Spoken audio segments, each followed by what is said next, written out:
Hey guys, Thinking here, bringing you another Dragon Ball Z Dokkan battle video. And so today we are going to be jumping into Extreme Super Battle Road, Extreme INT versus Super TEQ, to try out our boy the EZA Raditz and see how well he can perform here. Because obviously he is an AoE unit.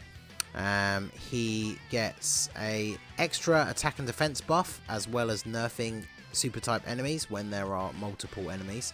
So he really is going to shine on either Super Battle Road or the World Tournament.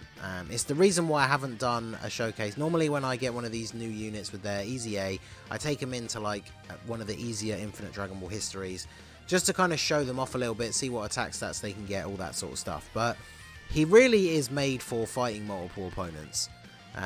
So I thought it would be best to just jump straight into Super Battle Road. Obviously Extreme Super Battle Road is the sort of new benchmark for how good a unit can be. So I think I'm going to go ahead and just use a Wii straight away here. Cell, not the best defensive unit.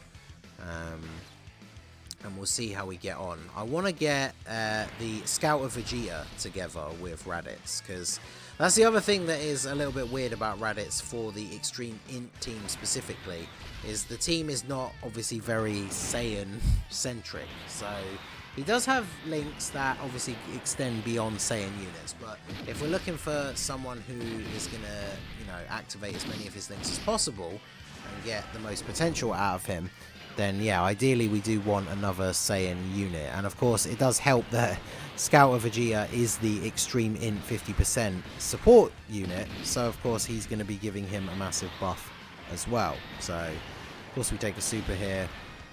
Yeah, 93k, not really surprising considering we're on Extreme Super Battle Road, so using the item was definitely a good idea. And then yeah, we'll float off Vegeta here. So we should be able to finish off Hercule here, and then let's go for the stun on Boo with Scout of Vegeta. He doesn't have the best stun chance, but we might get lucky. Janemba not getting any dodges. It's crazy seeing Janemba take more than double-digit damage, especially when you consider that we have a Whis active. But I mean, that's just, that's how hard Extreme Super Battle Road enemies hit. So Janemba did take out Hercule though, which is good. Cell just steamrolling over Videl there as well. That's crazy. So we're actually going to be done with the first fight rather quickly, which is nice. We did not manage to stun Boo though, which is a little bit unfortunate. So now that we don't have multiple opponents as well, yeah, look at that massive drop in defense. I think I'm going to have to just do this then. I'm going to have to put Cell first, even though it means we don't get his links, because I can't move Raditz into the third slot really, because we just floated off Scout of Vegeta on the last rotation. But this should work out okay. Even without an item active here, the LR Cell is obviously going to be tanking very nicely in the first slot here. Yeah, we didn't get super, so yeah, we're only hitting like a 750,000 attack stat with Raditz when there's only one enemy. Obviously, of course, we are running the mono int, so we are only getting the 120% sub leader skill from the LR Cell. I probably will take him into normal Super Battle Road as well, maybe on the Pure Saiyan stage. I guess maybe we'll use like the Goku family team on Pure Saiyans and try him out there as well, because obviously there he's going to be getting a much higher leader skill, so that might work out a little bit better. But the Pure Saiyans Super Battle Road, I think all three fights are against 2 enemies, so obviously on Super Battle Road when there's only 2 enemies, you still get just as many attacks, but each of those enemies has so much more HP, so I feel like Raditz isn't going to look as impressive when we're only fighting 2 enemies, because he's not going to be taking away as much of their health. What's the last fight? Is this the one with all of the super types? I think it is the one with like 5 enemies, so that's actually quite good for us to show off what Raditz can do. So unfortunately for extreme types on all of the Extreme Super Battle Road stages, Even though the fights are still from like a random selection, fights 1 and 2 are always against, 2 and 3 are always against 2 enemies. So, as you can see, I haven't really leveled up his links at all. Those couple of level ups literally just came from doing the Extreme Z area, because you had to have him on the team. But he is at least getting Nightmare, Saiyan Warrior Race, and Brutal Beatdown, which are all attack links, and then Shattering the Limit. Obviously, there's multiple opponents, so he doesn't need any key. But it's all good. So, yeah, we'll try for the stun on Gohan. And then we will Princess Snake here, because we definitely need to heal up as well as give ourselves a little bit of damage mitigation. And then I guess we're just going to full send on Gohan here. So, yeah, 20k. That's actually not too bad, because Princess Snake doesn't really give the best damage mitigation. Obviously, it's balanced because it heals you as well. So, it's definitely nowhere near the sort of defensive quality of a Whis or an Icarus. So, him only taking 20k, it's actually not too bad at all. Obviously, that is going to be, you know, influenced by the fact that he's getting the 50% buff from Scout Vegeta, who, as you can see, took quite a lot more damage, but my Scout Vegeta is only 55%, whereas, of course, Raditz is Rainbow and an EZA unit, so he's going to have significantly higher stats, to say the least. So, let's go ahead and do this. I guess, yeah, we just keep focusing on Gohan here. We're probably going to get rid of him this turn. Maybe that's an over-exaggeration. I don't know. So, LR Cell can put out some pretty ridiculous numbers, and the friend that we brought is Rainbowed as well. So, we are going to be doing quite a lot of damage here. Plus, of course, we always have that safety net of the full heal if we drop below 30% HP.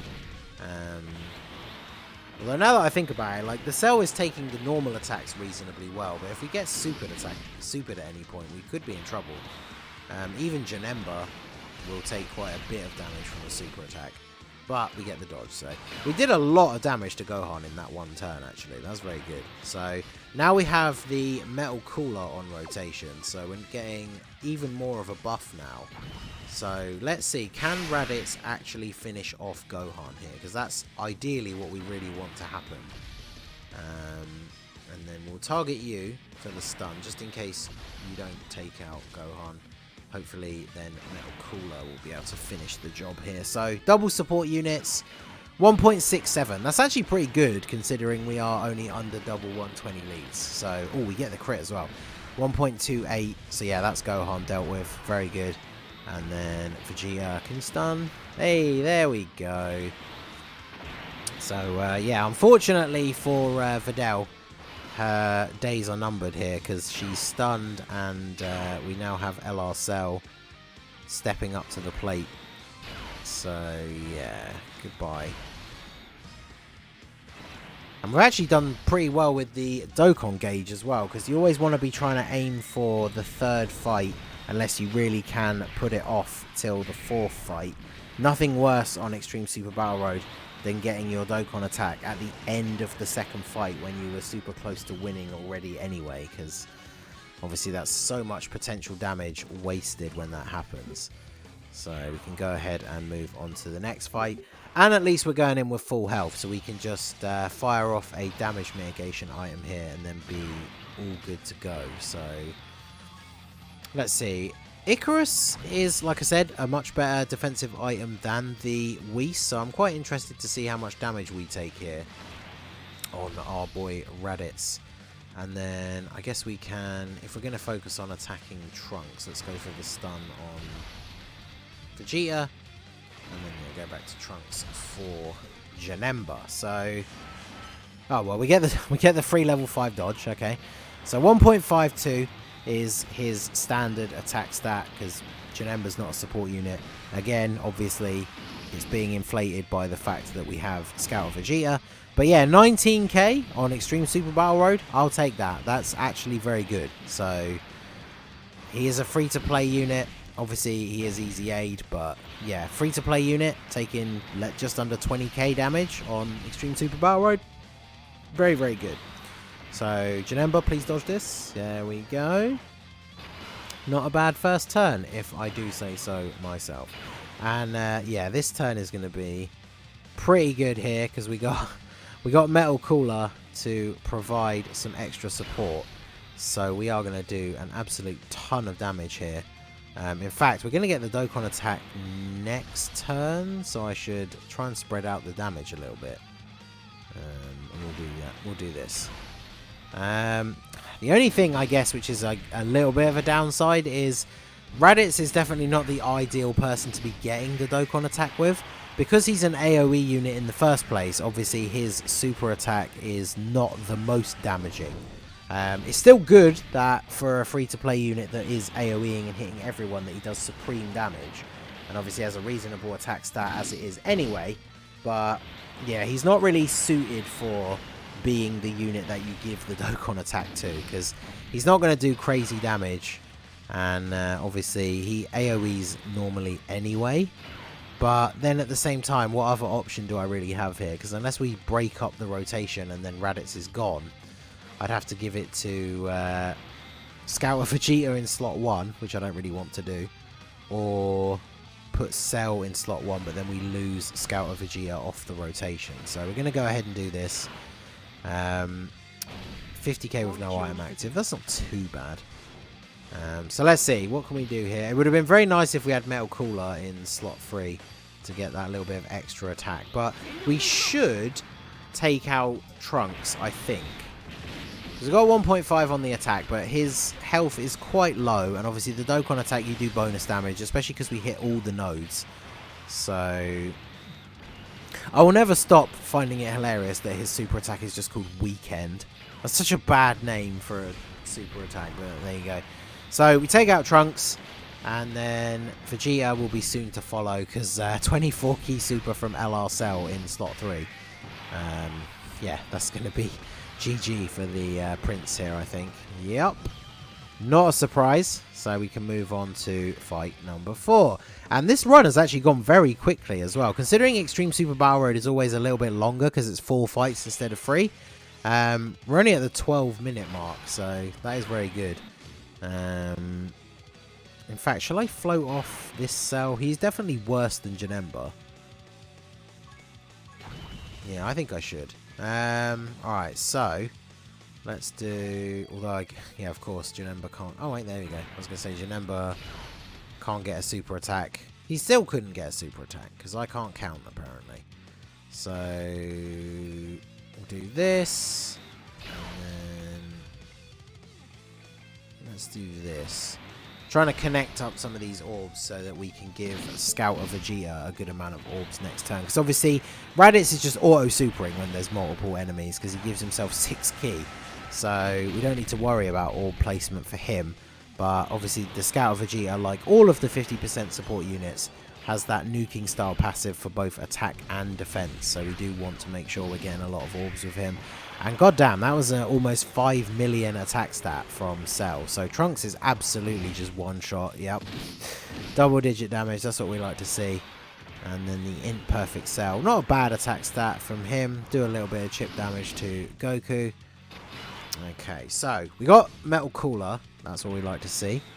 What do their defenses look like before orbs? Yeah, Raditz does have more. Okay, so what we'll do here then is we'll go for... That's what? 6 orbs, and that's 7. So yeah, we should really do that. I guess we could try and stun Vegeta, because then Scout of Vegeta doesn't need to get hit. And then let's do this. Grab all of those with you. We should be okay, unless ever, because we got 2 supers last turn, so I don't think we're going to get like 3 supers this turn. So I think we don't need to use another item here. Although I guess if we do get more than 1 super, we probably would be in a bit of trouble. I'm going to use the Android. We still got a couple of items in the bag, so that's fine. And then we'll do this.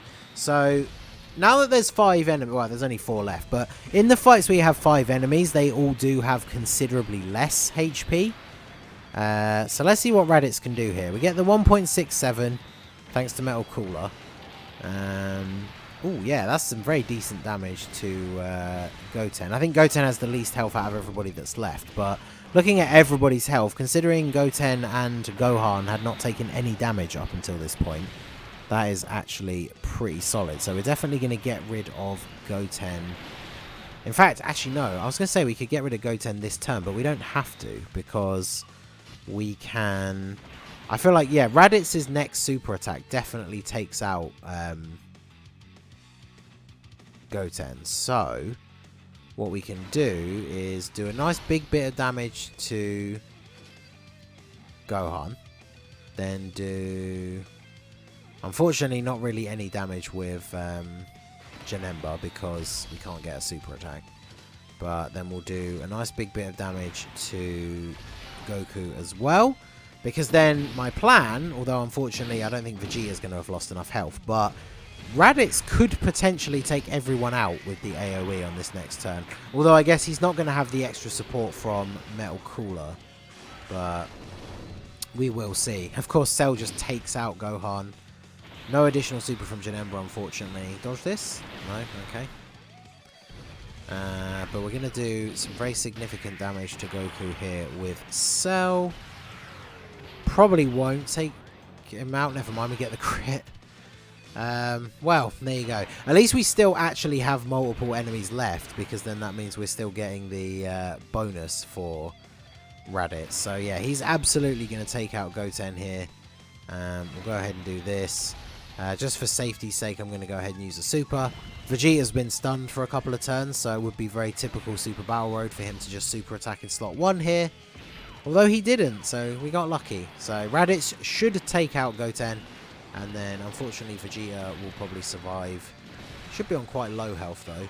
Ooh, get the additional normal. If only that had been a crit, I feel like he would have taken him out, but... There you go, Vegeta or Cell will finish the job here. So that is the EZA Raditz on Extreme Super Battle Road. I would say I'm actually quite impressed with him, considering we run him under double 120 leads. That is actually a pretty solid showing for Extreme Super Battle Road. Obviously, Extreme Super Battle Road pretty much, I would say, the hardest content in the game at the moment. So yes, he is an EZA unit, but for a free-to-play unit to come into Super Battle Road and do as well as he can here, I would say that that is pretty good. So overall, pretty impressed with the EZA for him. Like I said, he's not like a top tier unit now or anything, but especially on this team where you can't use the TEQ Raditz, he is a very good unit. Because TEQ Raditz, unfortunately, when it comes to Super Battle Road, if you're doing like Pure Saiyans or Goku Family when we get that stage, the TEQ Raditz is always going to be the better option. But this guy's pretty solid, so let me know what you think of him down below in the comments section. So that is going to be it for the video, guys. This has been the Master Ningen. Smash that like button, subscribe to the channel if you are new. Check out the link to my Discord and join in the fun down there. That is in the description below as well. And I will see you all again soon. Have a good one.